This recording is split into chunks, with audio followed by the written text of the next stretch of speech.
Halo gengs, welcome back to my channel. Halo anak kos.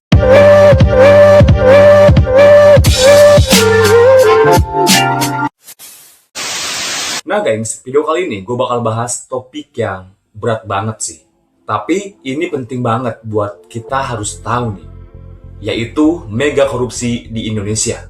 Korupsi yang nilainya nggak cuma miliaran, tapi triliunan.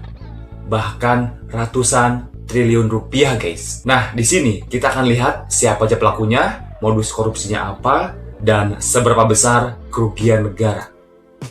Dan tanpa berlama-lama, langsung aja yuk kita bahas. Nah guys, sebelum masuk ke kasus-kasus korupsinya, kenapa kita sebut ini mega korupsi? Ya, karena kerugiannya sangat besar bagi negara.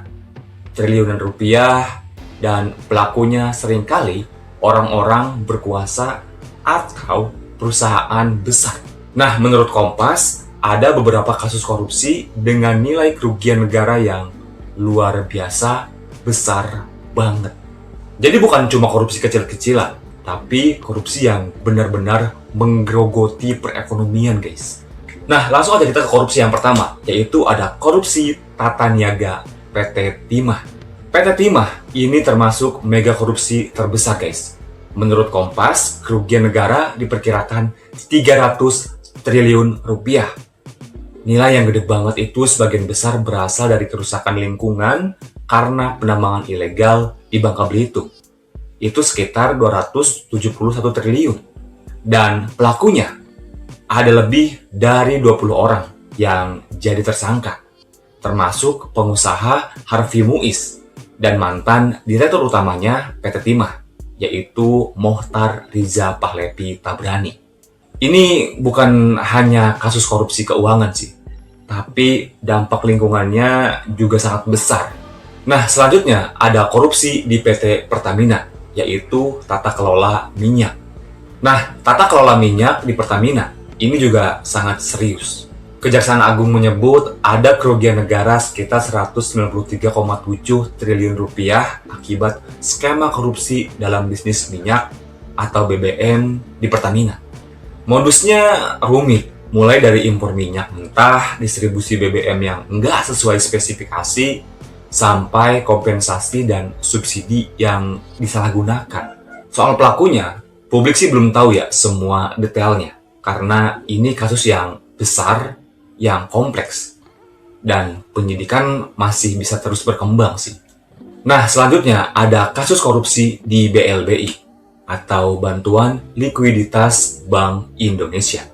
BLBI, Bantuan Likuiditas Bank Indonesia.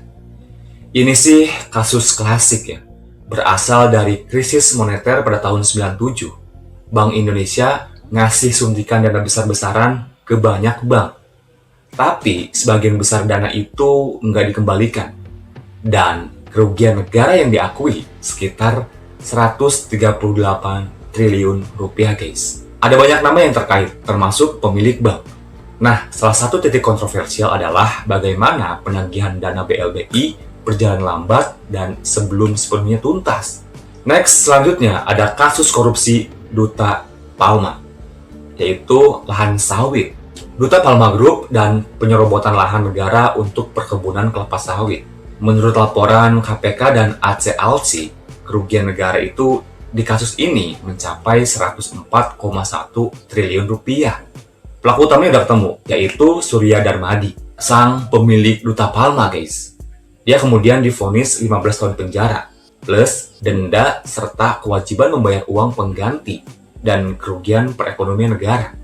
Jadi, ini bukan hanya soal uang yang hilang, tapi juga lahan besar yang diambil dari negara. Ini gila sih. Selanjutnya ada kasus korupsi Asabri. Asabri atau Asuransi Angkatan Bersenjata Republik Indonesia.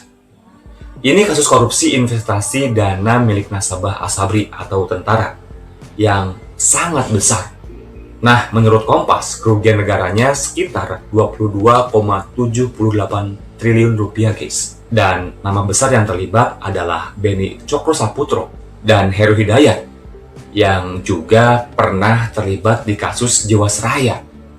Ini nimbulin keprihatinan karena menyangkut dana jaminan sosial untuk para anggota militer. Dampaknya bukan cuma finansial, tapi juga moral. Selanjutnya ada kasus Jiwasraya. Nah, ini juga termasuk mega korupsi sih. Dari laporan Kompas, ada kerugian negara lebih dari 13 triliun rupiah dalam kasus Jiwasraya.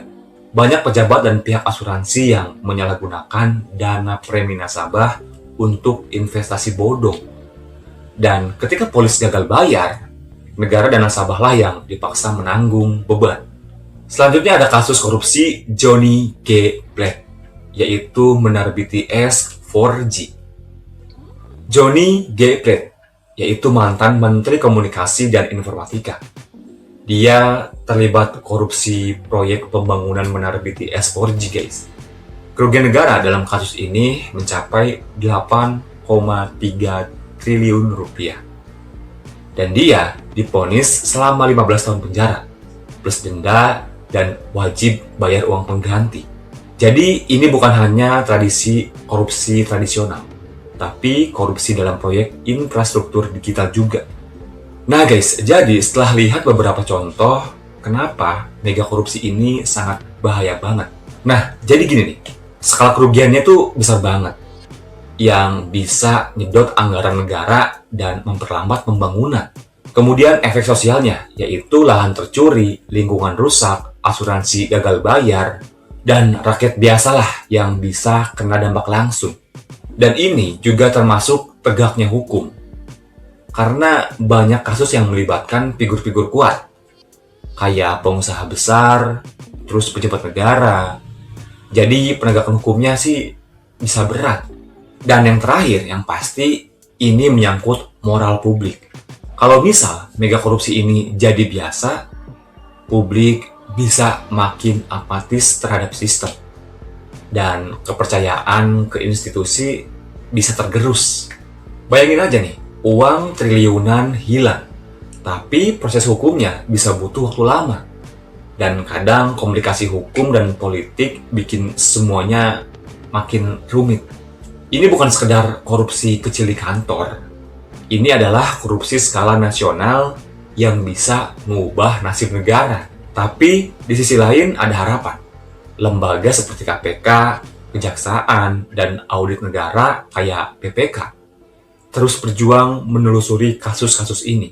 Nah, kalau kita sebagai masyarakat peduli dan sadar, kita bisa dorong transparansi lebih besar, misalnya lewat demokrasi, media, dan kritikan publik.